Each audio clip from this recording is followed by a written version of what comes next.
ॐ नमो भगवते वासुदेवाय।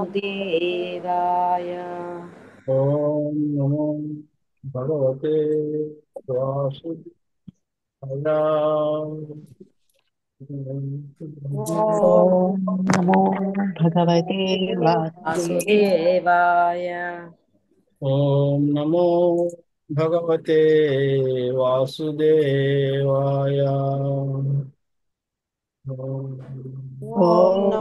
नमो भगवते भगवते वासुदेवाय। नारायणं नमस्कृत्यं नारायणं नमस्कृत्यं नरं चैव नरोत्तमं नरं चैव नरोत्तमं नरोत्तमम् देवीं सरस्वतीं व्यासं देवीं देवीं सरस्वतीं सरस्वतीं व्यासं व्यासम् ततो जयं धीरये ततो ततो जयमुदीरयेत्। नष्टप्रायेषु अभद्रेषु नष्टप्रायेषु नष्टप्रायेषु अभद्रेषु अभद्रेषु नित्यं भागवत सेवया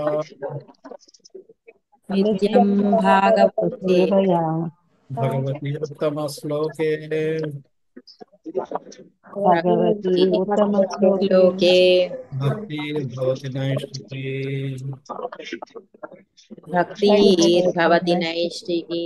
कृष्णाय वासुदेवाय कृष्णाय वासुदेवाय देवकीनन्दनाय च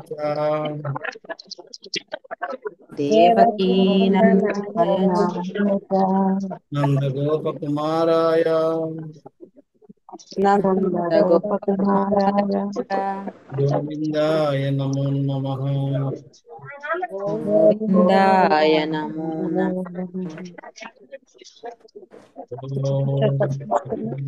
ज्ञानन्दस्य ज्ञानाञ्जनाशलाकया चक्षुरुन्मिलितं येन तस्मै श्रीगुरवे नमः। श्रीचैतन्यामनोभीष्टं स्थापितं येन भूतले स्वयं रूपा कदा मह्यं ददाति स्वापदान्तिकम् वन्देऽहं श्रीगुरो श्रीयुतापतकमलं श्रीगुरुं वैष्णवांश्च श्रीरूपं साग्रजातां सहगना रघुनाथान्वितं तं सजीवं साद्वैतं सावधूतं परिजनासहितं कृष्णचैतन्यदेवं श्रीराधा कृष्णपदां सहगना ललिता श्रीविशाखान्वितांश्च हे कृष्णा करुणा सिन्धु दीनबन्धो जगत्पते गोपेश गोपिका कान्ता राधाकान्ता नमोऽस्तुते तप्त काञ्चना गौराङ्गी राधे वृन्दावनेश्वरी वृषभानुसुते देवी प्रणमामि हरिप्रिये नमो विष्णुपादाय कृष्णप्रेष्ठाय भूतले श्रीमते भक्तिवेदान्ता स्वामी नामिने नमस्ते सरस्वते देवे गौरवाणी प्रचारिणे निर्विशेष शून्यवादी पाश्चात्यदेशतारिणे वाञ्छाकल्पतरुभ्यश्च कृपा सिन्धुभ्य एव च पतितानां पावनेभ्यो वैष्णवेभ्यो नमो नमः। जय श्री कृष्ण चैतन्य प्रभु नित्यानंद श्री अद्वैत गदाधर श्रीवासदि गौर भक्तवृंद हरे कृष्णा कृष्णा कृष्णा कृष्णा हरे हरे हरे राम राम राम हरे हरे। हरे कृष्ण। हरे कृष्ण। हरे कृष्ण प्रभुजी दंडवत प्रणाम। సో మనం ప్రథమ స్కందం ఆ, ద్వాదశ అధ్యాయం, అదే 12వ అధ్యాయం. అధ్యాయం పేరు పరీక్షిత్ మహారాజ్ జన్మంలో. మనం మొదటి 6 శ్లోకాలు మనం చర్చించాం. 6 శ్లోకాల్లో మనం యుధిష్ఠిర మహారాజ్ యొక్క పాలనా మహత్యాన్ని మనం చూసాం. ఆయన యొక్క పరిపాలన ఎంత అద్భుతంగా ఉండేది, ఎంత ఐశ్వర్యవంతంగా ఉండేది. దేవతలు కూడా యుధిష్ఠిర్ మహారాజ్ యొక్క రాజ్యంలో ఉండాలని కోరుకుంటుండేవారు. అయినప్పటికీ కూడా ఇంత ఐశ్వర్యవంతమైన విలాసవంతమైన జీవితం ఆయనకి ఉన్నప్పటికీ, రాజ్యం ఉన్నప్పటికీ, రాజ్యపాలన చేస్తున్నప్పటికీ కూడా యుధిష్ఠిర్ మహారాజ్కి కృష్ణుడి సేవకు తప్ప మిగతా ఆ, కృష్ణుడి సేవకు సంబంధించిన ఏవి కూడా ఆయనకి ఆనందాన్ని కలిగించేవి కావు. అది అంటే ఆ, మనం ఆరో శ్లోకం చూసుకుంటే అది దాన్ని తాత్పర్యం మరోసారి చదువుతాను. ఓ బ్రాహ్మణుల ధర్మరాజుకు ఐశ్వర్యము అతి మనోహరమైనందున స్వర్గలోక వాసులు కూడా వాటి కొరకే ఆశించిరి. కానీ అతడు శ్రీకృష్ణ భగవాను సేవ ఎందే అనురక్తులు ఒకటి వలన ఆ దేవదేవుని సేవకు అన్యమైనది అతనిని సంతృప్త పరపలేదు. అంటే ఏది చేసినా సరే భగవంతుడి సేవకి తప్ప వేరేది ఏదైనా సరే ఆయనకి ఆనందాన్ని ఇవ్వలేకపోయింది. అంటే ఆయన ఆనందం అంతా కూడా భగవంతుడికి సేవలోనే ఉంది. అతడు శ్రీకృష్ణ భగవాన్ సేవ ఎందే అనురక్తుడు ఒకటి వలన. అంటే అనురక్తుడు అంటే నిరంతరం నిరంతరం దాంట్లోనే లగ్నమై ఉండడం వల్ల కృష్ణుని సేవ మినహా ఇంక ఏ విషయం కూడా ఆయనకి ఆనందాన్ని కలిగించేది కాదు. అంచేత అంటే అదే అర్థం ఏంటంటే అంత ఐశ్వర్యవంతమైన జీవితం స్వర్గవాసులు కూడా ఆశిస్తున్న వాళ్ళు కూడా ఇక్కడ ఉండాలనుకున్నప్పుడు కూడా ఆయన మాత్రం వీటి మీద ఎటువంటి ఆసక్తిని పెంచుకోలేదు.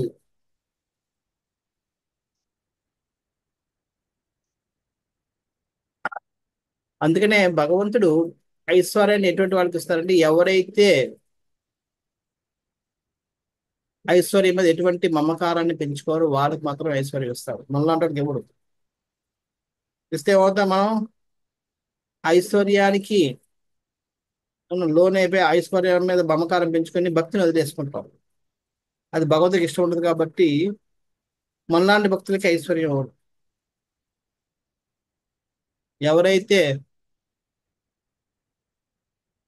ఈ భవబంధాల మీద భౌతిక సంపద మీద అనురక్తిని పెంచుకోరో వాళ్ళకి మాత్రమే ఆయన భగవంతుడు ఐశ్వర్యాన్ని ఇస్తారు. సో ఇక్కడ ఈ విధంగా ఆయన పాలన జరుగుతుంది. దాని తర్వాత ఏమైంది అనేది ఇక్కడ మనం 7వ శ్లోకం నుంచి ఈరోజు మనం చర్చిద్దాం. మాతుర్గర్భ గతో వీర సతత భృగునందన దదర్శ పురుషం కంచిత్ దహ్యమానోస్త్ర తేజస. ఓ భృగునందన. భృగునందన అంటే భృగు వంశంలో పుట్టినవాడా అని అర్థం. ఏ, ఎవరు? శౌనక ఋషి. శౌనకాది ఋషులకి సూర్య కోసం ఇస్తున్నారు. ఓ భృగునందన, మహావీరుడైన పరీక్షిత్ మహారాజు తల్లి గర్భంలో నిలిచి అశ్వత్థామచే ప్రయోగింపబడిన బ్రహ్మాస్త్రం యొక్క తేజం వలన వ్యధ చెందు సమయమున పరమపురుషుడు అతని చెందకు అర్థించుచున్నట్లుగా గాంచెను.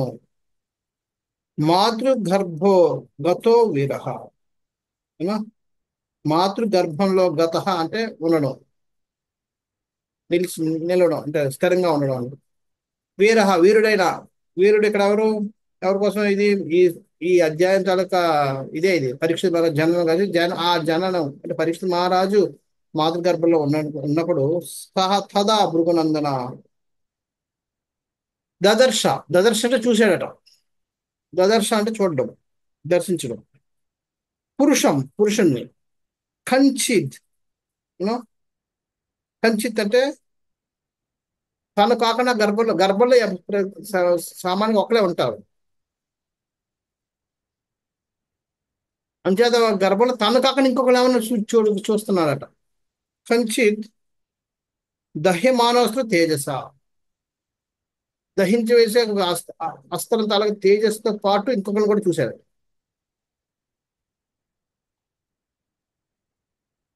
ఆ అశ్వత్థామ అస్త్రం వచ్చింది, ఆ తేజస్సును చూస్తున్నాడు. దాంతో పాటు ఇంకొకరిని కూడా చూడగలిగాడు, చూస్తున్నాడు. ఆ ఎవరు? పురుష. పురుషం. పురుషం అంటే భగవంతుడు. అది భగవంతుడు నాకు తెలియదు, ఎందుకంటే పిల్లవాడు, గర్భంలో ఉన్నవాడు ఇంకా. సో పసికందులకి ఊహ వస్తుంది. 7వ నెల నుంచి చైతన్యం మొదలవుద్ది, చేతన ఉంటుంది. అందుకనే 7 నెలల కంటే ముందు ఎవరైనా పిల్లవాడు పుడితే ఆయన బతకడం కష్టం, ఆయన అంగవికలాంగుడిగా పడతాడు. 7వ సంవత్సరం పుట్టినవాడు కూడా అవునా, మామూలుగా వస్తాడు. ఎందుకంటే అన్ని వచ్చేస్తాయి, కానీ పూర్తిగా బయటకు రావడానికి సరిపడా అభివృద్ధి చెందవు, కానీ అన్ని ఉంటాయి. ఎందుకంటే లాస్ట్ వచ్చి చేతన. చేతన 7వ నెలకు వస్తుంది. అందుకని 7వ నెల తర్వాత ఎవరైనా డెలివరీ అయితే ఆ పసికందు బతికే అవకాశాలు ఉంటాయి. అంటే సవ్యంగా మామూలుగా మన మనిషిలాగా ఉండే అవకాశాలు ఉంటాయి. 7వ నెల కంటే ముందు ఎవరైనా పుడితే వాళ్ళు ఏదో ఒక అంగవైకల్యంతో పుట్టాలి, లేదంటే మానసికంగా వికసించకుండా పుడతారు.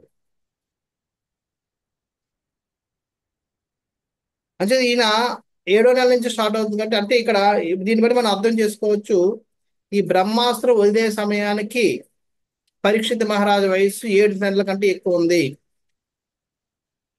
అని మనం గ్రహించవచ్చు. సో ఇలాగా, సో అప్పుడు ఆయన అక్కడ ఏం జరుగుతుందో చూడగలుగుతున్నాడు. అందుకనే చెప్తారు 7వ నెల తర్వాత నుంచి కథలకి చాలా ఎక్కువగా ఉంటాయట. మరి మనకు తెలియదు, మరి తల్లికి తెలియాలి. శిశువు కథలకి చాలా ఎక్కువగా ఉంటాయట. ఎందుకంటే అక్కడి నుంచి ఆయన ఆ బాధ పడడం ఆయనకి తెలుస్తుంటది. ఎంత బాధాకరంగా, ఎంత ఇరుగ్గా ఉంది, ఎంత ఇదిగా ఉంది. ప్లస్ తల్లి తింటున్న కారపు ఉప్పులు పులుపులు అవన్నీ కూడా ఆయనకి ఇబ్బంది కలిగిస్తుంటాయి. అంతవరకు 7వ నెలకు ముందు వరకు ఆయనకు అంత చేతన ఉండదు కాబట్టి ఆ శిశువులో అంత ఉండదు, కానీ 7వ నెల నుంచి అవన్నీ ఇబ్బంది వల్ల ఆయన కదులుతూ ఉంటుంటాడు. మరి అది తల్లికి తెలియాలి. ఆ మూమెంట్ వాళ్ళకి 7వ నెల తర్వాత వాళ్ళకి అవి ఉంటాయో రెండో తెలియదు నాకు. నాకనే కాదు, ఏ మగవాడు కూడా తెలిసి ఉండదు అది. ఆడవాళ్ళు తల్లికి బాగా తెలుసు, అనుభూతి పొందుతూ ఉండొచ్చు. అంతే, ఎందుకంటే 7వ నెల తర్వాత వాళ్ళకి చేతన వస్తుంది కానీ వాళ్ళ మూడు కథలకి ఉంటాయి. అంచేత ఆయన చూడగలుగుతున్నాడు, ఏదో ఒక తేజవంతమైన అస్త్రం వస్తుంది, దాంతోపాటు ఇంకొకరిని కూడా చూస్తున్నాడు, చూశాడు, దర్శించాడు. ఎవరు ఏమిటని తెలియదు. భాష్యం ప్రభుపాద చెప్తున్నారు, మృత్యు అనగా దాదాపు 7 మాసములు సుషుప్తి యందు నిలిచే వంటిది. అంటే ఇక్కడ ప్రభుపాద వారు అందుకనే ప్రభుపాద వారు చెప్తున్నారు, మన వయస్సు యాక్చువల్గా నిజానికి మనం మనం ఆ, ఆ, మన వయసు ఇప్పుడు 9 సంవత్సరాలు అంటే 9 సంవత్సరాలు కాదు యాక్చువల్గా. ఎందుకంటే 9 నెలలు ఆల్రెడీ అది కూడా మన వయస్సే, ఉనికిలోకి వచ్చినప్పటి నుంచి. కానీ ఆ 9 నెలలు ఎందుకు పరిగణలోకి తీసుకోరంటే, ఆ 9 నెలలు 7 నెలలు మనకేం తెలియదు, ఎందుకు చైతన్యం ఉండదు కాబట్టి. అదే చెప్తున్నారు, 7 నెలలు దాదాపు 7 నెలలు సుషుప్తిలో ఉండడు. సుషుప్తి అంటే నిర్జీవంగా ఉండడం, అక్కడ కోమాస్థితిలో ఉండడం. కోమాస్థితిలో అని బతికున్నాడు కానీ ఏం తెలియదు, సుషుప్తి అంటే. సో 7 నెలలు అలాగే ఉంటాడు చేతన లేకపోవడం వల్ల. అందుకని దాన్ని పరిగణ అది దాదాపు చనిపోయిన, అంటే మృత్యుతో సమానం, ఆ అంటే మృతదేహంతో సమానం. ఇప్పుడు కోమలో ఉన్న వ్యక్తి ఆల్మోస్ట్ చనిపోయినట్టే లెక్క, ఎందుకంటే ఆయనకి తిండి తింటున్నాడా లేదా, ఆకలి ఉండదు, దప్పిగా ఏం తెలియదు. ఇంజక్షన్ చేస్తున్నారా, లేకపోతే ఇంజక్షన్ తీసారా, ఆక్సిజన్ పెట్టారా, ఆక్సిజన్ తీసారా, ఆయనకి ఏమీ తెలియదు. దాదాపు మృత్యుతో సమానం, మృతదేహంతో సమానం. కానీ ఏంటంటే ఊపిరి ఒకటే ఆడుతుంది అంతే, అదొకటి తేడా. సో అదే విధంగా ఈ 7 నెలలు కూడా అదే జరుగుతూ ఉంటుంది. అది 7 నెలలు కూడా మృత్యుతో సమానం. అందుకని దాన్ని అటువంటి అంటే గర్భంలో ఉన్న 9 నెలలు ఆల్మోస్ట్ దాదాపుగా మనం చనిపోయిన స్థితిలో చనిపోయిన లాంటి వాళ్ళం కాబట్టి దాన్ని మన వయసులోకి పరిగణలోకి తీసుకోం. ఎప్పుడైతే పుట్టినప్పటి నుంచి మనం అన్ని చేయడం మొదలు పెడతాం. ఏడతో పుట్టడం ఏడుస్తున్నాం అంటే అక్కడ మనకి నేనున్నాను, నా కోసం చూడండి, నన్ను చూడండి, వాళ్ళ అటెన్షన్, నాకు అటెన్షన్ ఇవ్వండి అని చెప్పి మనం చెప్పడం మొదలు పెట్టాం. గర్భంలో ఉన్నంతసేపు ఏడుపు కూడా వినబడదు, ఏడుస్తున్నాడు లేదో కూడా తెలియదు. అందుకనే గర్భం నుంచి బయటకు వచ్చేటప్పటికి మన వయస్సు లెక్క పెట్టడం మొదలు పెడుతుంది. అక్కడి నుంచి మనకు తెలుసో తెలియకో మనం మన యొక్క పనులు మొదలు పెట్టాం. ఆకలి వేస్తే ఏడడం మొదలు పెట్టాం, మోషను యూరిన్ అన్ని పాస్ చేయడం మొదలు పెట్టాం. మనం తెలుసుకున్నాను తెలియదు, కానీ అయితే పని జరుగుతున్నాయి. లోపలికి వెళ్తున్నది, బయటకు వస్తుంది, లోపలికి వెళ్తున్నా బయటకు జరగదు, మనం అన్ని మొదలయ్యాయి. అందుకని కొంతమంది పిల్లలు ఏడుస్తుంటారు, పాస్ వస్తే అక్కడ ఇంకా ఏడుస్తారు, అది ఇన్కంఫర్టబుల్ గా ఉంటుంది వాళ్ళకి తడిచిపోతే. గర్భంలో అందులోనే దొరుకుతుంటాం, తెలియదు మనకి. మన చుట్టూ ఉన్నదంతా మనం మనం పోసిన యూరిన్, మనం వదిలిన మూత్రం, ఇవే వీటితోటి గందరగోళంతో అన్నిటితోటి మనం అందులోనే మనం దొర్లుతూ ఉన్నాం. మనకు అవన్నీ తెలియదు. సంచే అది ఆల్మోస్ట్ మృత స్థితి లాంటిది, మృత్యు లాంటిది. అందుకని దాన్ని మనం వయసులో కౌంట్ చెయ్యం. సో ఈ విధంగా అది ఇక్కడ ప్రభుపాద వివరిస్తున్నారు ఏ విధంగా జీవుడు ఈ ఒక్క ఉనికిలోకి వస్తాడు అన్నది. జీవుడు తన కర్మానుసారం తండ్రి వీర్యమును ఆశ్రయించి తల్లి గర్భము చేరి కోరిన దేహం పొందును. ఆ కర్మానుసారం, ఆయన కోరికల అనుసారం అటువంటి శరీరాన్ని పొందుతాడు. తండ్రి యొక్క గర్భంలోంచి తండ్రి యొక్క వీర్యంలోంచి తల్లి యొక్క గర్భంలో ప్రవేశించి తన యొక్క కోరికలు కర్మానుసారం రకరకాలైన దేహాన్ని పొందుతుంటాడు. మనుషుని పూర్వకర్మలను అనుసరించి వివిధ దేహములను పొందుటలో జన్మ సిద్ధాంతం ఇదియే. సుషుప్తుని బయటకు రాగానే గర్భమునందు బంధింపబడి ఉండుటను గాంచి అతడు మిగుల అసౌకర్యం గురియే దాని నుండి బయటపడగోరును. ఎప్పుడైతే సుషుప్తి 7 నెలలు చెప్పాను కదా వచ్చిన అక్కడి నుంచి ఆయన ఫీల్ అవుతుంటాడు ఈ ఇబ్బంది. అన్ని ముడిచిపోయి టైట్ గా పట్టేసి, ఇక చూడండి ఇంత జగాలో గర్భంలో ఆ శిశువు బయట మళ్ళీ మనం తోసినా వెళ్ళలేదు, దూరడం సరిపోదు ఆ గర్భంలో. మనం నిజంగా మళ్ళీ పెట్టాలనుకున్నా పెట్టలేం.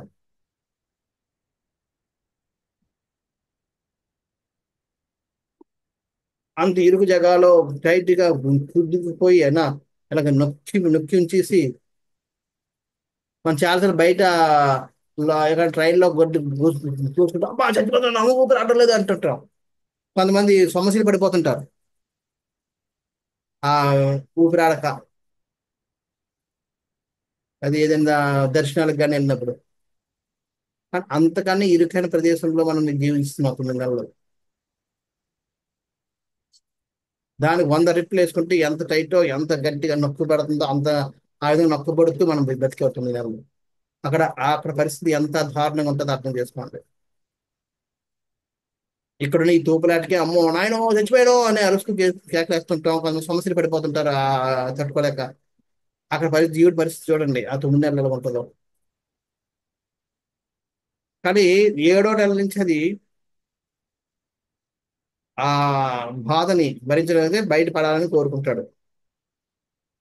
కొన్నిసార్లు అదృష్టవశాత్తుగా అటువంటి ముక్తి కొరకు అతడు భగవాన్ని ప్రార్థించును. కొంతమంది అక్కడి నుంచి ప్రార్థించడం మొదలు పెడతారు. అక్కడ భగవంతుడు నన్ను ఈ బాధ నుంచి బయట పెట్టుకోండి. పరిశ్రమ తల్లి గర్భం ఉన్నప్పుడు అశ్వత్థామంచే ప్రయోగపడిన బ్రహ్మాస్త్రంచే కొట్టబడిన దాని తేజమునకు వ్యధ ఉందెను.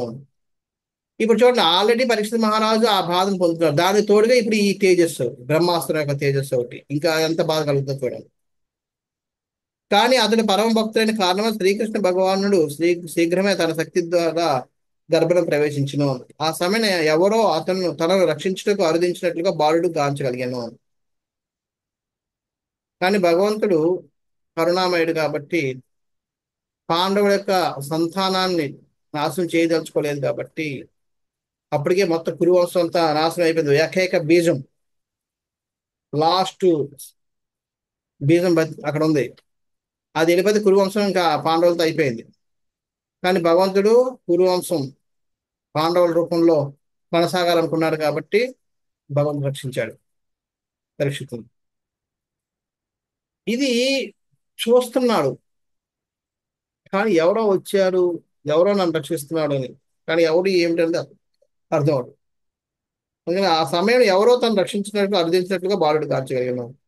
సహజంగానే మహావీరుడైనందున బాల పరీక్షిత్తు అసమానమైన వేడిమిని కూడా సహించుకొనగలిగెను. కనుక ఇచ్చిన వీర అనే పదము ప్రయోగింపబడినది. సో ఆ విధంగా ఆయన అటువంటి గొప్ప అగ్నిని సహించుకున్నాడు కాబట్టి ఆయన పేరు, ఆయనకి వీరుడు అని. కొన్నిసార్లు మన ప్రమేయం ఉండో లేకపోయి ఏదైనా ఒక ఘనకార్యం చేస్తే బా చాలా గొప్పవాడండి, ఎంత చూసారో అంత గొప్ప ఘనకార్యం చేశారని చెప్పేస్తుంటారు.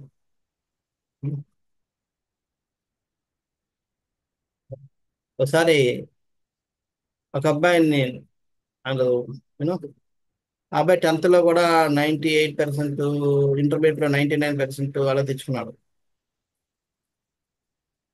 తర్వాత డిగ్రీ వెళ్ళాక అక్కడ కింద పడిపోయింది, ఆయన పరిస్థితి అంతా పడిపోయింది. నేను అడిగాను, అదేంటి ఇంత బాగా చదువుతావు, నీకు 10th లో 98 వచ్చింది, నా ఇంటర్మీడియట్ 99% వచ్చింది, ఇక్కడికి వచ్చి మరీ 17 మీదకి ఎలాగ వచ్చేసావయ్యా నువ్వు, చాలా అదేంటది చదవడం లేదంటే, ప్రభుజీ అప్పుడు ఎలా చదివాను ఇప్పుడు అలాగే చదివాను,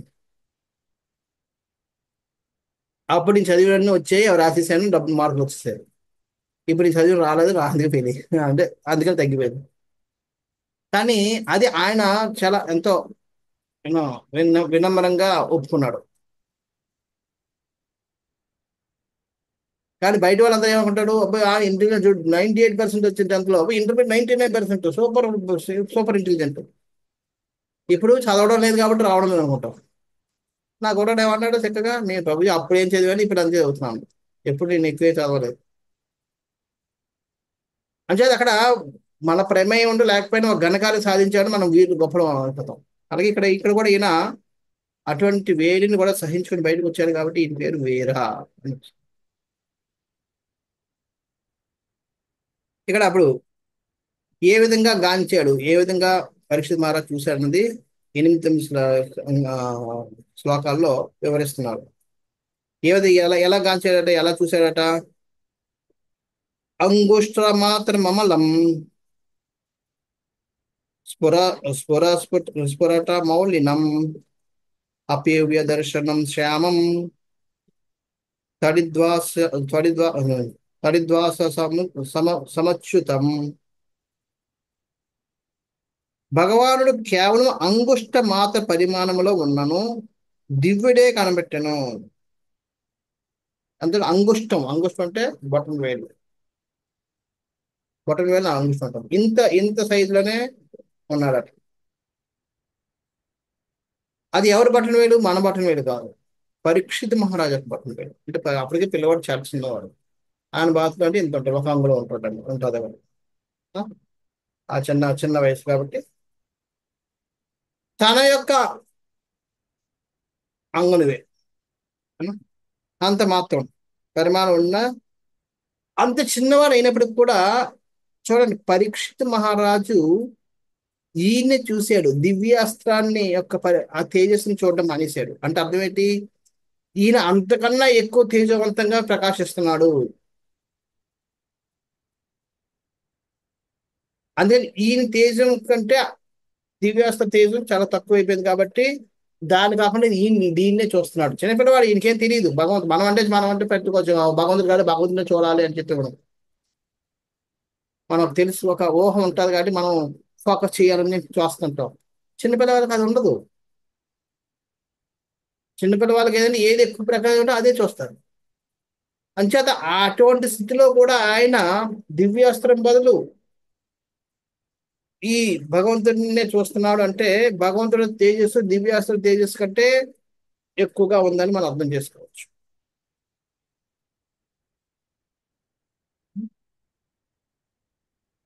అందుకే ఆయన ఎలాగంటే అతడు మిగుల సుందరమును శ్యామల వర్ణమును అచ్యుతమును అవు దేహమును కలిగి ఉన్నట్లుగాను మెరుపు వంటి పీత వస్త్రమును తేజోమయమైన సువర్ణ కిరీటమును దాల్చినట్లుగాను బాలుడు గాంచెను. ఎలా గాంచాడు?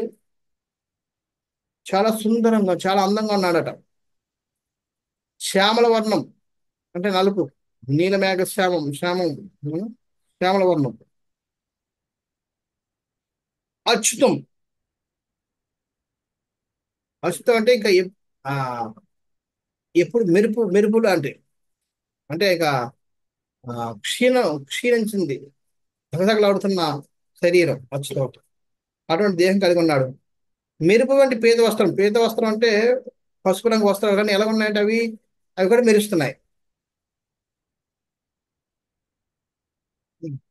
మనకి అంటే మెరుపులు ఎలా ఉంటాయి? జనరల్ చూస్తే మెరుపులు తెల్లగా ఉంటాయి. అది ఎక్కడ చూసినా మనకి కట్టుగా కనబడుతుంది, దృష్టిని ఆకర్షిస్తుంది మనకి మెరుపు.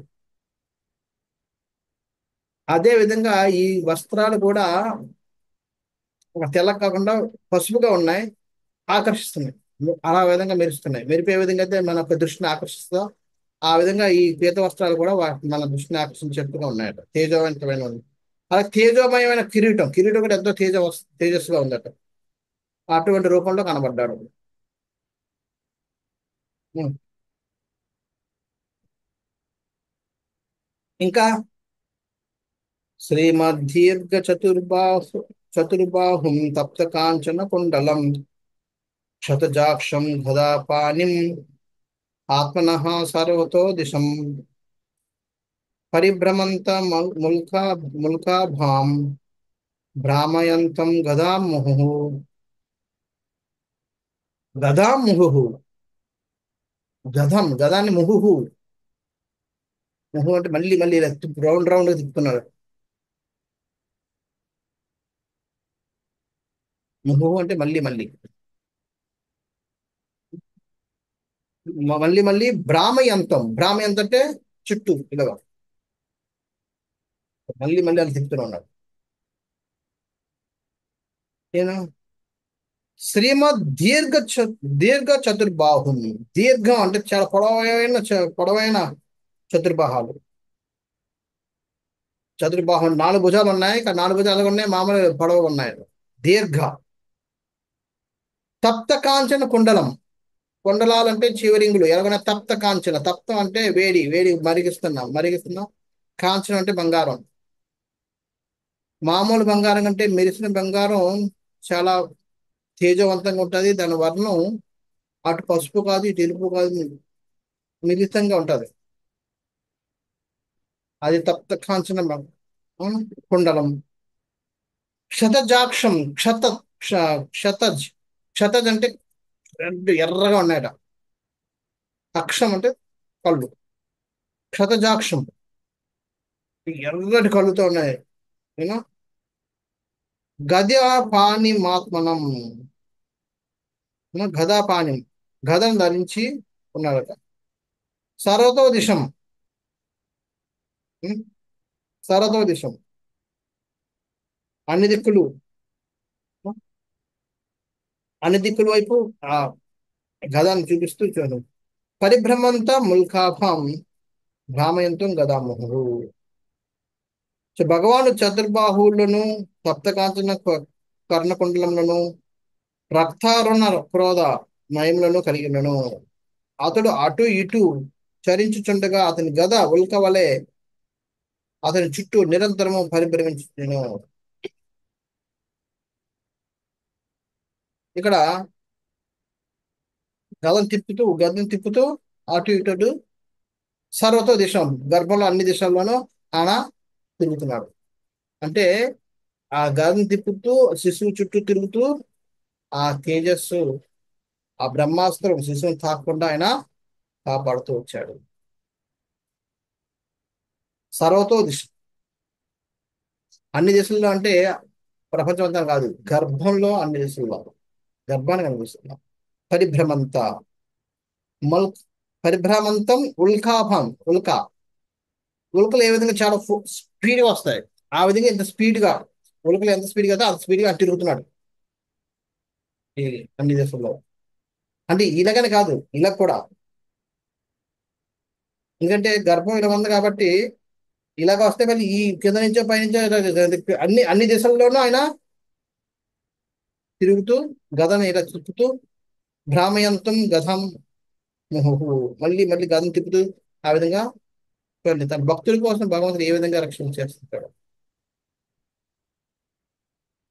ఈ విధంగా ఆయన ఇదంతా పరీక్షిత్ మహారాజు గర్భంలో ఉండి ఆయన ఇదంతా వీక్షిస్తూ ఉన్నాడు.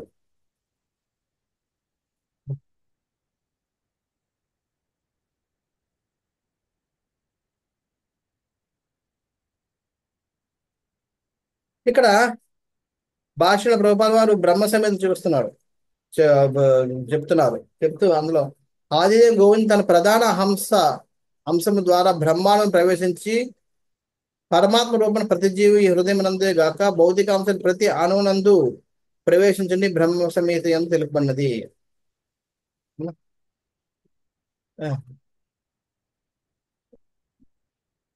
అండాంతరస్థ పరమాణు చయాంతరస్థం అని చెప్పి మనకి ఇది భగవద్గీతలో సారీ బ్రహ్మ సమేతలో వస్తుంది.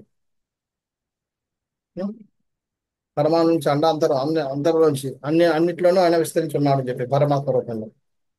సో ఈ విధంగా ఆయన తన యొక్క ఉన్నాడు కాబట్టి ఆయన అన్నిట్లోనూ ప్రవేశించగలడు కాబట్టి అదే విధంగా ఇక్కడ గర్భంలో కూడా ప్రవేశించాడు. ఆ విధంగా దేవదేవుడు తన అచింత శక్తి ద్వారా సర్వవ్యాపి అయి ఉన్నాడు కనుక అతడు తన భక్తులైన పరీక్షితులను రక్షించడానికి ఉత్తర గర్భంలో ప్రవేశించును. ఆయన ఆ విధంగా ఎటువంటి డ్యామేజ్ లేకుండా ప్రతి ఒక్క కణంలోకి అణువులోకి పరమాణువులోకి ప్రవేశించగలిగే శక్తి ఉంది కాబట్టి ఎటువంటి యూనో డ్యామేజ్ అంటే అపాయం కానీ లేదంటే ఎటువంటి ఆ ఇబ్బంది లేకుండా ఉత్తర యొక్క గర్భంలో కూడా ఆయన ప్రవేశించగలిగాడు. అలాగని అందరు దాంట్లోకి చేయడాడు.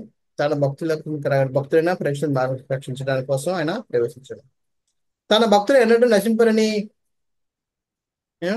శ్రీకృష్ణ భగవద్గీత 9:37 శ్లోకం నందు ఆశ్వాసం వస్తున్నాడు. ఏమని ఎవరికైనా గుర్తుందా? 9:31 ఏం చెప్పారు? నమే భక్త వినశ్యతి, నా భక్తులు ఎప్పుడు కూడా వినాశం చెందదు. సో ఆ విధంగా అక్కడ ఆయన చెప్పాడు.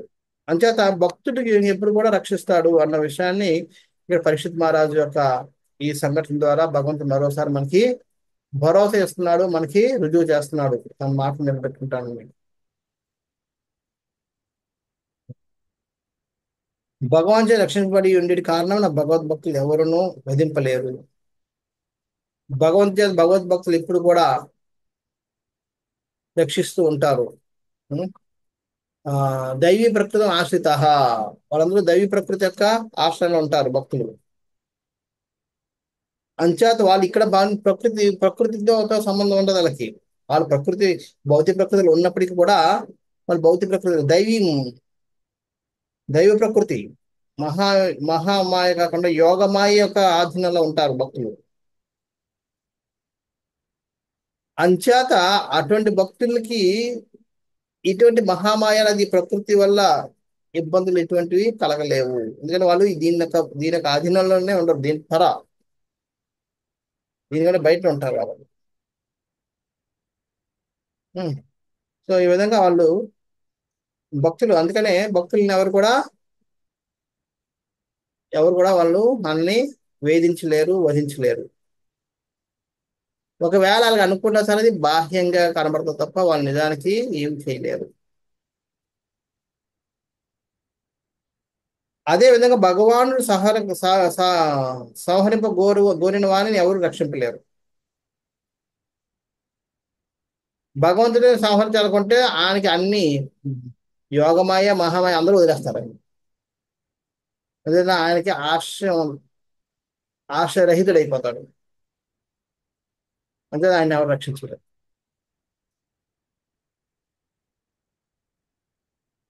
ఈ రీతి శ్రీకృష్ణ భగవానుడు సర్వశక్తివంతుడు కనుకనే కోరినట్లుగా రక్షణము సంహారము కావించుతున్నాడు.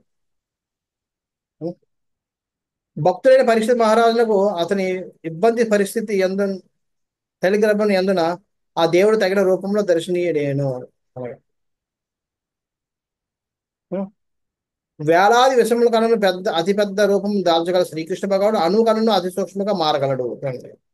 విశ్వరూపం ద్వారా ఆ అసలు ఊహించలేనిది, లెక్క పెట్టలేనిది, గణించలేనంత పెద్ద రూపంలో ఉన్నాడు.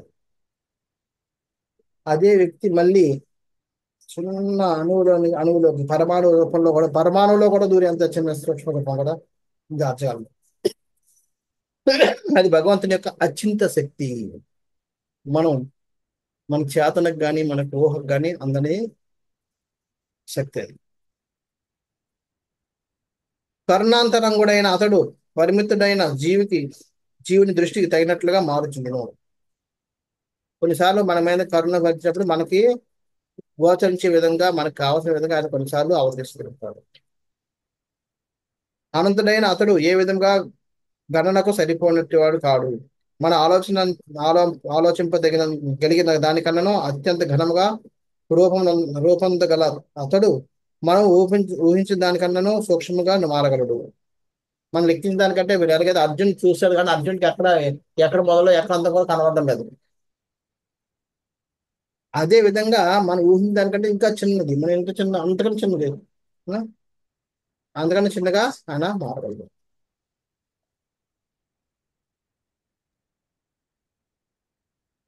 కానీ అటువంటి పరిస్థితుల్లో ఎందును అతడు సర్వశక్తివంతుడే అయిన పురుషుడే, పరమ పురుషుడే. అంటే ఆయన పెద్దగా ఉన్నా చిన్నగా ఉన్నా ఆయన మాత్రం సర్వశక్తులు కలిగిన శక్తివంతమైన పురుషుడే, అంతేగాని మామూలు వల్ల. అంచేత ఉత్తర గర్భంలో అంగుష్ట మాత్ర విష్ణువునకు వైకుంఠ ధామం గల పూర్ణ నారాయణకు ఏమాత్రము భేదం లేదు. అంటే పరీక్షిత్ మహారాజు ఆయనకు అంగుష్టంత పరిమాణం చూసిన ఈ ఆ విష్ణుకి, మహావిష్ణు ఎవరి యొక్క రోమకూపాల నుంచి విశ్వాలు బయటకు వస్తున్నాయి, ఆ విష్ణుకి ఎటువంటి అంతరం లేదు. ఇది ఒకటే. శక్తి లేనటువంటి పలువురు భక్తుల నుండి సేవను స్వీకరించు ఉద్దేశంతో అతడు అర్చ విగ్రహ రూపమును స్వీకరించును. అటువంటి వ్యక్తి మనలాంటి వాళ్ళ కోసం, మన నుంచి సేవ పొందడం కోసం అర్చ విగ్రహ రూపంలో కూడా ప్రకటన అవుతుంటాడు.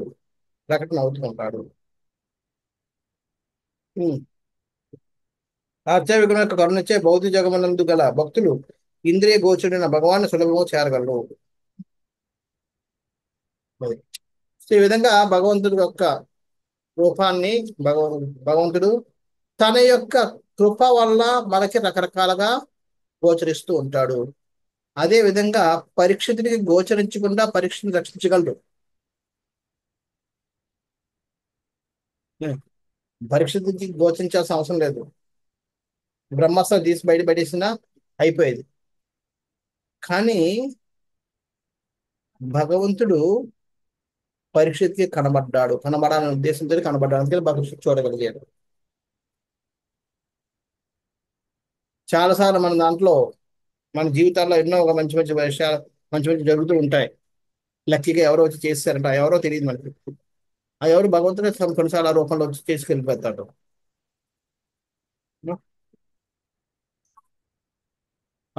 ముంబైలో టెర్రరిస్ట్ అటాక్లు అవుతున్నప్పుడు తాజ్ హోటల్లో అప్పటికి ఒక పోలీసు చౌపటి మందిరానికి వస్తుండేవాడు. అంత సీరియస్ అవ్వలేదు, కానీ ఓకే మాల చేస్తున్నాడు. అప్పుడు నరసింహ చేస్తున్నాడు, నేర్చుకున్నాడు, చేస్తున్నాడు. ఆయన అక్కడ ఆపరేషన్కి వెళ్ళాడు. అంటే ఆ టెర్రరిస్టులు ఆల్రెడీ రూమ్ లో ఉన్నారు, అదే హోటల్స్ లో ఉన్నారు ఆల్రెడీ తెలిసింది. బయట నుంచి పోలీసులు అందరూ చుట్టూ గుమ్ము కొట్టారు, లోపలికి వెళ్తున్నారు. ఆ సమయం ఈయన కూడా వెళ్తున్నాడు. తమ ఈయన వెళ్ళేటప్పుడు ఎదురుగా ఇద్దరు టెర్రరిస్టులు వచ్చి కాల్పులు మొదలుపెట్టారు ఈ మీద.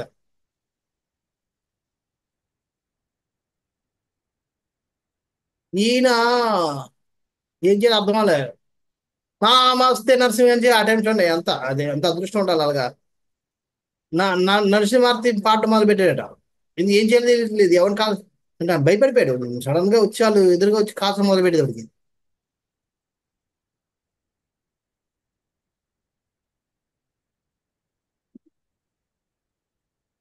ఆయన వెంటనే నరసింహార్తి పాడడం మొదలు పెట్టాడు.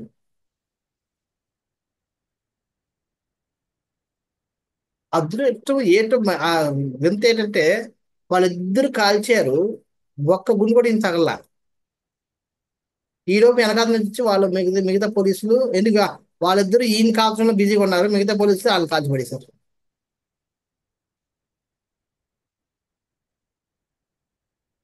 చెప్తాడు ప్రభుజీ ఏదో నా ముందు నిలబడ్డది అనిపించిందని, ఏది నిలబడ్డదో తెలియదని. అప్పుడు వెంటనే అక్కడి నుంచి సీరియస్ అయిపోయాడు, దీక్ష తీసుకున్నాడు. ఇప్పుడు దీక్ష భక్తుడు. ఆ విధంగా భగవంతుడు రక్షించాలంటే రకరకాలుగా వచ్చి రక్షిస్తుంటాడు. ఆయనకి ఏదో తెలియని ఒక రూపంలో వచ్చాడు, ఏ రూపం తెలియదు, గుడ్లు ఒక్క గుండు కూడా తగలలేదు. కాబట్టి అంటాడు చెప్తాడు ఆయన, నాకు ఒక శరీరంలో ఒక పార్ట్ కూడా పనిచేసి ఉండేది కాదు, మొత్తం అన్ని గుడ్డు దిగుండేవి అని.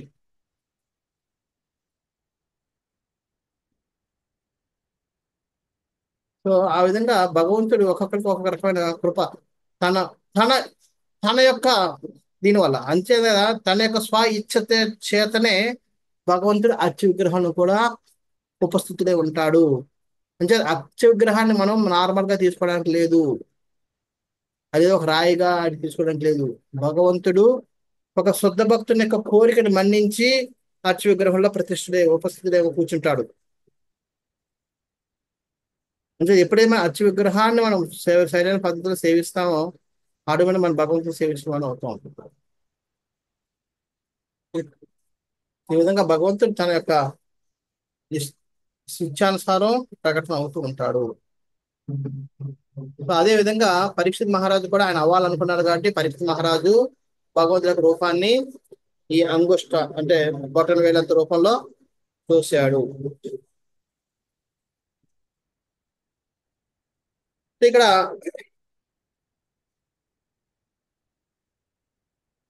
ఇప్పుడు భగవంతుడు ఎలాగా ఆకర్షించాడు, భగవంతుడు ఆ చిన్న పిల్లవాడిని ఆకర్షించాడంటే మనం ఇందా చర్చించినట్టుగా భగవంతుడి యొక్క తేజస్సు బ్రహ్మాస్త్రం తేజస్సు కంటే ఎంతో గొప్పగా ఉంది అని మనం అర్థం చేసుకుంటాం. అందుకని పిల్లవాడు ఆకర్షితుడయ్యాడు.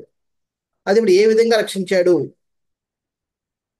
ఏ విధంగా కాపాడాడు పరీక్షిత్ మహారాజు అనేది నెక్స్ట్ శ్లోకం చెప్తున్నారు. ఎలాగా అస్త్రతేజ స్వగదయా నీహారామివ గోపతి విదమంతం సన్నికర్షే పర్యక్షత ఇత్యసౌ. అవునా? సూర్యుడు మంచుతెర నశింపజేయు భంగి భగవాన్ల ఆ విధముగా బ్రహ్మ తేజమును నశింపజేయటంలో నియుక్తుడు కాగా బాలుని అతనిని గాంచి అతడెవరై ఉండునా అని ఆలోచించను. ఎలాగైతే పొగమంచు సూర్యోదయం వచ్చి సూర్యకిరణాలు ప్రభావం ఉన్నంతసేపు ఉంటుందో దట్టంగా, ఒక్కసారి సూర్యకిరణాల ప్రభావం పడితే మంచంతా ఎలాగైతే వెళ్ళిపోయి మళ్ళీ నార్మల్ అవుతుందో అదే విధంగా భగవంతుడు రానంత వరకు ఆ తేజోవంతమైన కిరణాల ప్రభావం చేత మండిపోతున్న ఆ పరిశుద్ధ మహారాజుని మంటకు గురి చేస్తున్న ఆ తేజవంతమైన అస్త్ర కిరణాలు భగవంతుడి యొక్క తేజస్సుకి కరిగి అయిపోయాయి. ఎలాగైతే పొగమంచు వెళ్ళిపోద్దో, లేదంటే అంధకారం పగలు ఎలాగైతే సూర్యోదయం మొదలవుద్దో అంధకారం నశిస్తూ ఉంటుందో ఆ విధంగా ఈ అస్త్రం తాలూకా ప్రభావం క్షీణించిపోయింది. క్షీణించిపోయింది. ఈ విధంగా భగవంతుడు ఈ పిల్లవాడిని చూడడం లేదు, భగవంతుడు చాలా తాపత్రయంగా అస్త్రం తాలూకా ప్రభావాన్ని తీయడంలో బిజీ అయిపోయాడు. కానీ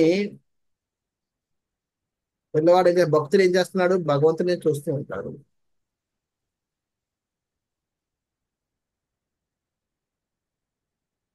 చూడండి,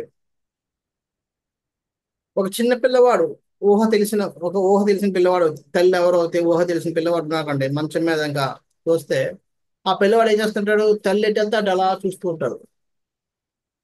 తల్లి తన పనిలో బిజీగా ఉండొచ్చు, కానీ ఈయన మాత్రం తల్లి వైపు చూస్తుంటాడు. ఈయన సంవత్సరం పిల్లవాడు ఉన్నానుకోండి, ఆ తల్లి ఎటు వెళ్తుందో అటు చూస్తుంటాడు, తల్లి వైపే వెళ్తుంటాడు. నడవకుండా మనం కట్టేయడం చేసాం కండి, అక్కడి నుంచి అలా చూస్తూ కూర్చుని ఆ తల్లి వైపే చూస్తుంటాడు. తల్లి ఎటు ఉండొచ్చు, కానీ ఈ దృష్టి అంతా తల్లి మీద ఉంటుంది. అలాగే శుద్ధ భక్తుడి యొక్క దృష్టి అంతా కూడా భగవంతుడి మీద ఉంటుంది. భగవంతుడి దృష్టి ఎక్కడ ఉంటుంది, ఆ పిల్లవాడి మీద ఉంటుంది. పిల్లవాడిని ఏ విధంగా కాపాడాలి, పిల్లవాడిని ఏ విధంగా ఆనందించాలి, పిల్లవాడిని ఏ విధంగా పోషించాలి, ఆ దృష్టి దాని మీద ఉంటుంది. ఈ దృష్టి ఈ విధంగా ఇద్దరూ కూడా ఒకరి మీద ఒకరి ప్రేమలతోటి ఉంటారు. అంచేత భగవంతుడు ఇక్కడ బ్రహ్మాస్త్రం తాలూకా దీన్ని తీయడంలో బిజీ అయితే, పరీక్షిత్ మహారాజు పిల్లవాడి రూపంలో ఆయన్నే చూస్తూ కూర్చున్నాడు. ఈ విధంగా విధూయ తదమేయాత్మ భగవాన్ ధర్మ విభు నిషతో దశ మాసస్య తత్రైవాంధర్ధతే హరి. ఇక్కడ చూడండి, ఇక్కడ పరీక్షిత్ మహారాజు యొక్క వయసు చెప్పారు. దశమాసం 10 నెలల కురవాడట. అందుకనే మనం ఇందులో చెప్పుకున్నట్టుగా ఆయన ఈ ఊహ 7వ నెల నుంచి వస్తుంది కాబట్టి ఆయనని ఇందాక మనం చెప్పి 7 నెలల తర్వాత జరిగింది అన్నది ఇక్కడ దీని ద్వారా మనకి యూజ్ అవుతుంది. ఆ విధంగా శిశువు వీక్షించుచుండగా ప్రతిసారి హృదయమందరి పరమాత్ముడును, ధర్మాత్మల రక్షకుడును, సమస్త దిక్కులలో వ్యాపించువాడును, దేశ కాలాతీతుడును అగు పూర్ణ పురుషోత్తముడు శ్రీకృష్ణ భగవాను క్షణంలో అదృశ్యమైన తత్రైవ అంతర్ధతే హరి. అంతర్ధానం. ఉం?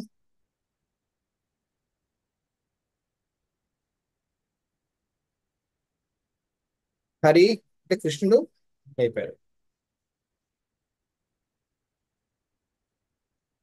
సో ఈ విధంగా ఇక్కడ పరీక్షిత్ మహారాజు అన్ని చూశాడు, కానీ భగవంతుడు తన పని చేసుకెళ్ళిపోయాడు, కృపనివ్వలేదు. అంచేత భగవంతుడు కృప ఇవ్వాలన్నప్పుడే మనం కృప పొందుతాం. భగవంతుడు ఎంతవరకు కృప ఇవ్వాలో అంతవరకు ఇస్తాడు.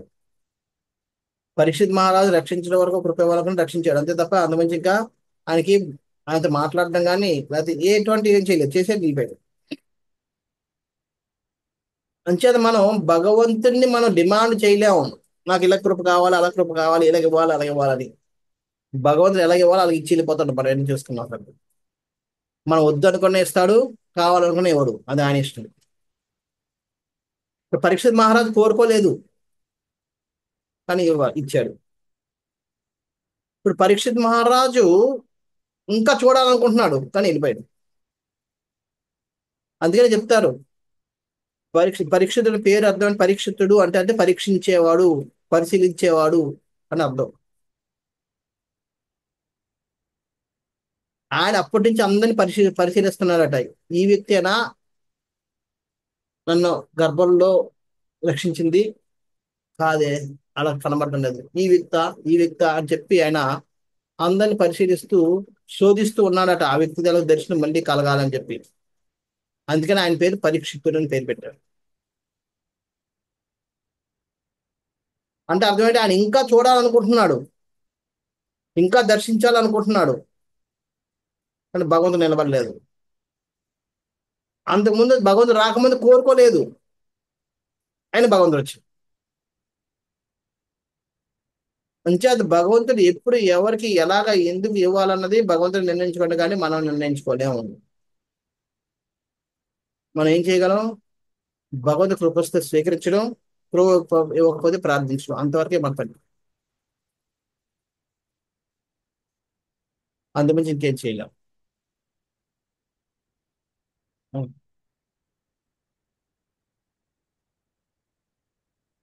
ఇక్కడ అందుకనే ప్రభుపాదులు బాగా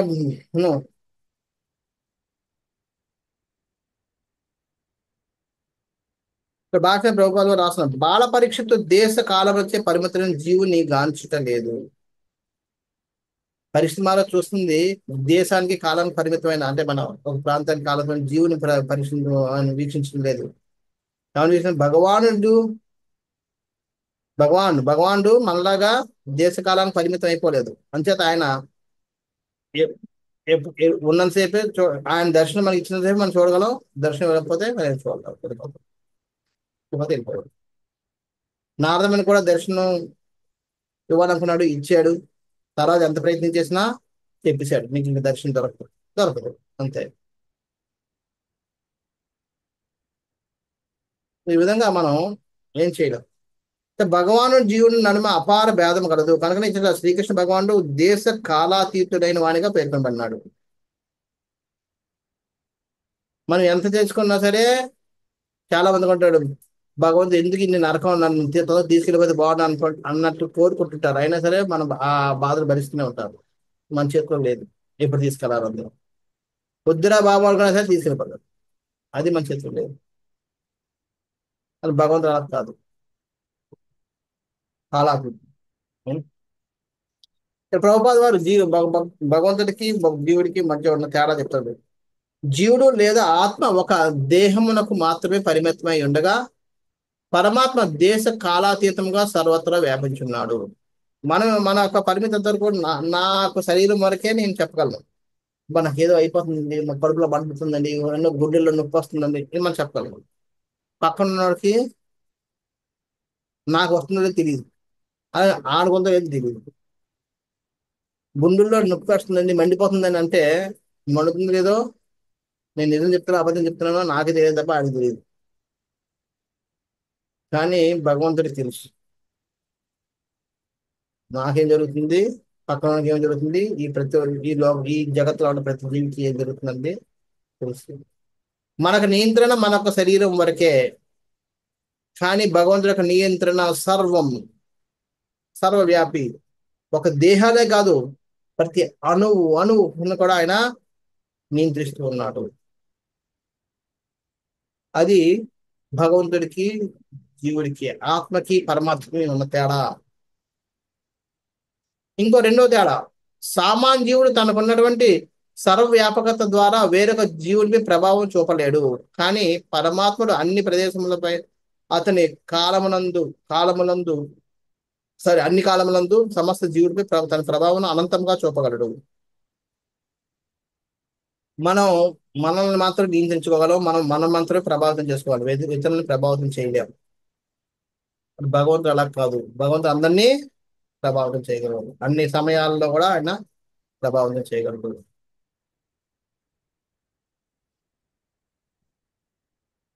ఆ విధంగా అంటే ఆయన ఆ విధంగా ఉన్నారు కదా, ఆ రీతిగా దేశ కాలాతీతంగా సర్వత్రా వ్యాపించి ఉండటి చేతనే అతడు పరీక్షిత్ మహారాజు యొక్క తల్లి గర్భంలో ప్రవేశించగలిగాను. అది ఆయన అలా చేయగలిగాడు, అందరినీ ప్రభావితం చేయగలదు కాబట్టి ఆయన గర్భంలో ప్రవేశించి ఆయన చేయగలిగాడు. ఇక్కడ ఒకటి చెప్తారు, మరొకటి ఇంతకుముందు సారి ఇంకొక కింద దాంట్లో కూడా చెప్పడం మర్చిపోయాను. క్షతజాక్షం అని చెప్పాను 9వ దాంట్లో. క్షతం అంటే ఎర్రటి కళ్ళుతో ఉన్నవాడు. భగవంతుడు ఎర్రటి కళ్ళుతో ఎందుకున్నారట తెలుసా?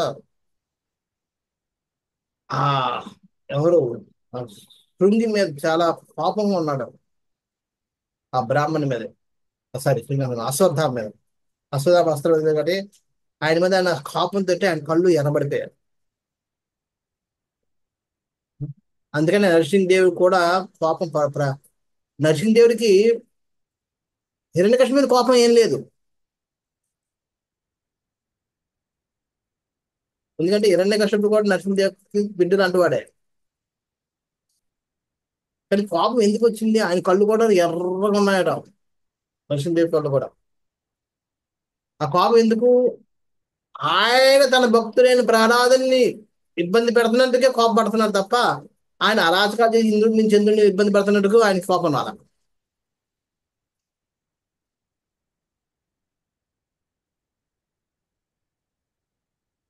ఇంచేత భగవంతుడు తన భక్తులకి ఎప్పుడైనా ఇబ్బంది కలిగిస్తే దాన్ని సహించలేడు.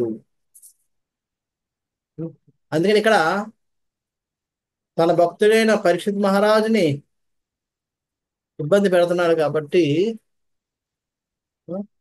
ఈయన భగవంతుడి యొక్క నేత్రాలు ఎర్రగా ఉన్నాయి. అందుకనే సో అదే విధంగా ఇక్కడ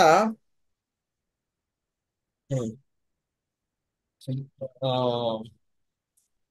పరీక్షిత్ ఇక్కడ ఈయన సర్వవ్యాపి అయి రక్షించడం మొదలుపెట్టాడు.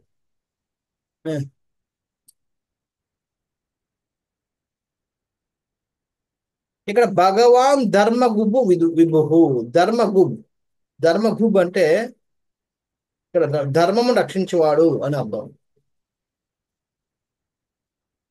అంతేకాక ధర్మం అంటే ధర్మాన్ని అంటే ప్రతిసారి ధర్మాన్ని కాదు. ధర్మగుబ్ అంటే ఇంకోటి ఏంటంటే ధర్మం అన్నది ఎవరి యొక్క లక్షణం? భక్తుల యొక్క లక్షణం.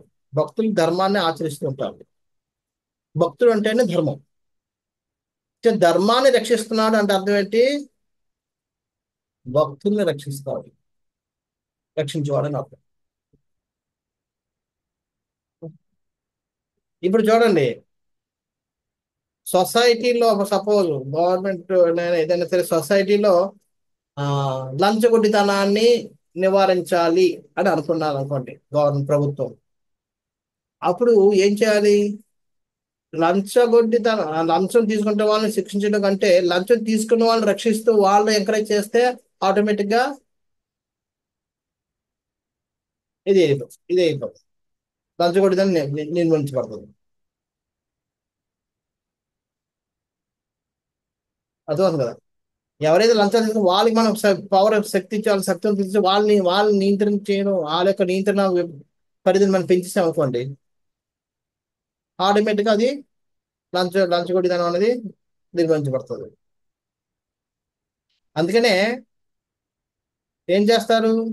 ఏదైనా ఒక వ్యాధి, కరోనా టైంలో కూడా అంతే చేశారు చూడండి. ఏదైనా ఒక వ్యాధి ప్రబలుతుంది అన్నప్పుడు ఏం చేస్తారంటే రావడానికి ముందే వ్యాధి నిరోధకతని పెంచే ఏమంటే వాటిని ముందు చేస్తారు. ఎందుకంటే ఆ విధంగా వ్యాధులు మనం అడ్డుకోవచ్చు. వచ్చిన దాన్ని ట్రీట్మెంట్ చేయడం కంటే రాకుండా ఉండడానికి ఏది అవసరమో దానికి చేయడమే. సో అదేవిధంగా ధర్మాన్ని రక్షించడం అంటే ఓకే, ముందు అధర్మం వస్తే అప్పుడు దాన్ని నిర్మూలించి ధర్మాన్ని స్థాపిస్తాం కాదు. ధర్మాన్ని ఎవరైతే ఆచరిస్తున్నారో వాళ్ళని రక్షించడం కూడా ధర్మరక్షణే. అంతేగానే ధర్మగుబ్ అంటే అర్థం ఏంటంటే ఆ ధర్మాన్ని రక్షించడంలో ఎప్పుడు కూడా ఉత్సాహంగా ఉండేవాడు అన్నారు, ఎప్పుడు కూడా జాగ్రత్త ఉండేవాడు అన్నారు. అంటే అర్థం ఏంటి? ధర్మాన్ని ఏంటంటే ధర్మాన్ని ఆచరించే భక్తులను కూడా రక్షించడంలో ఎప్పుడు కూడా జాగ్రత్త ఉంటాడు అని అర్థం ధర్మగుప్త అంటే. ఇక్కడ మనకి ఇంకోటి కూడా చెప్తున్నారు, దశ మాసస్య అని చెప్పడం ద్వారా పరీక్షిత్ మహారాజు యొక్క వయస్సు అప్పటికి 10 నెలలు అని కూడా మనకి అర్థమవుతుంది.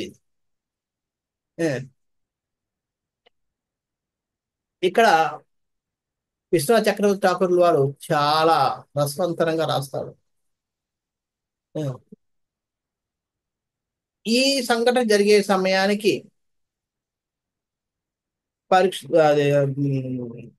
కృష్ణుని యొక్క వయసు దాదాపుగా 120 సంవత్సరాలు ప్లస్ దగ్గర దగ్గర ఉంటాయి. ఎందుకంటే 120 సంవత్సరాలు చేశారు కాబట్టి ఇది అయినా ఒక 5-6 సంవత్సరాల్లోనో 10 సంవత్సరాలు మొత్తం 15 ఏదో 100 సంవత్సరాల పైన ఉంటాయి. అంత వయసు వచ్చినప్పటికి కూడా ఆయన దాని యొక్క దొంగతనాన్ని వదులుకోలేదు, దొంగ బుద్ధిని వదులుకోలేదు. చిన్నప్పుడు ఆ గోపికలకి ఎవరికి తెలియకుండా వెళ్ళి దొంగతనం చేసుకుని వెళ్ళిపోయేవాడు. అదే విధంగా ఇక్కడ కూడా ఉత్తరకి తెలియకుండా ఉత్తర యొక్క గర్భంలోకి ప్రవేశించి ఆ బ్రహ్మాకు తేజాన్ని దొంగలించుకుని వెళ్ళిపోయాడు. నిజత కృష్ణుడు ఇక్కడ అంటే చూడండి ఎంత రసవంతం భక్తులు అంటే ఏ విధంగా వాళ్ళని అంటే ఆచార్యులు ఎంత చూడగలుగుతారు. ఇది ఉత్తరకి ఏమాత్రం తెలియదు, భగవంతుడు ప్రవేశించినట్టుగా ఏమీ తెలియదు. కానీ ఆయన దొంగచాటుగా ప్రవేశించి ఆ బ్రహ్మాస్త్ర తేజాన్ని దొంగిలించుకుని వెళ్ళిపోయాడు.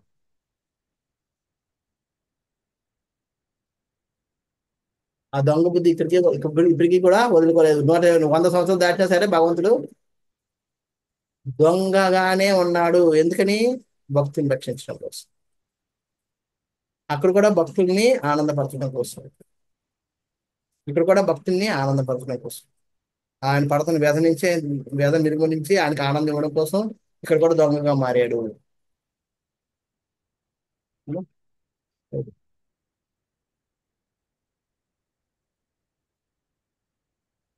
ఇక్కడ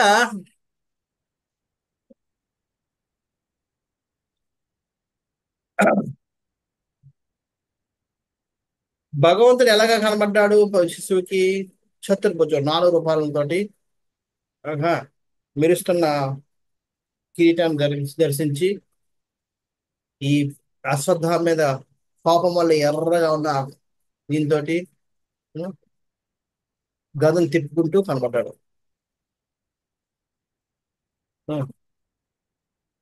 సో ఇదంతా ఎందుకని? ఆయన తన కృష్ణుని యొక్క తేజస్సు వల్ల, ఈ తేజస్సు బ్రహ్మాస్త్రం కంటే తేజస్సు కంటే ఎక్కువ ఉండడం వల్ల ఈ శిశువు యొక్క దృష్టి ఆయన మీద పడ్డది. ఇదంతా గమనించగలిగాడు.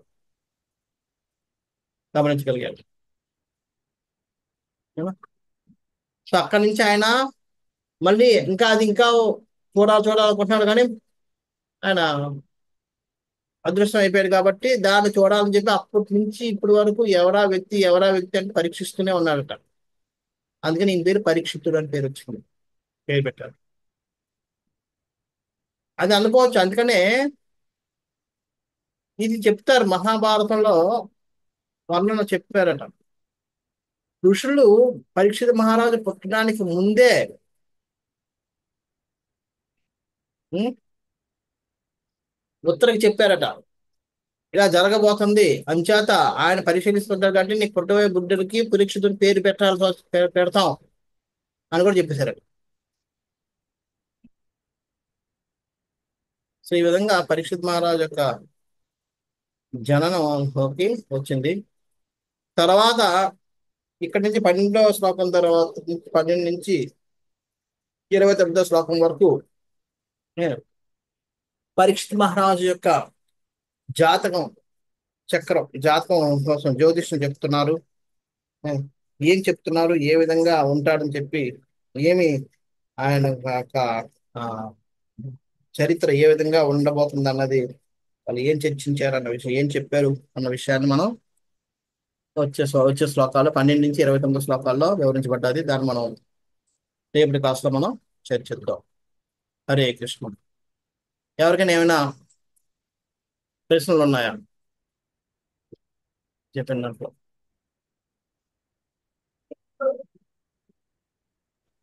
హరే కృష్ణ ప్రభు.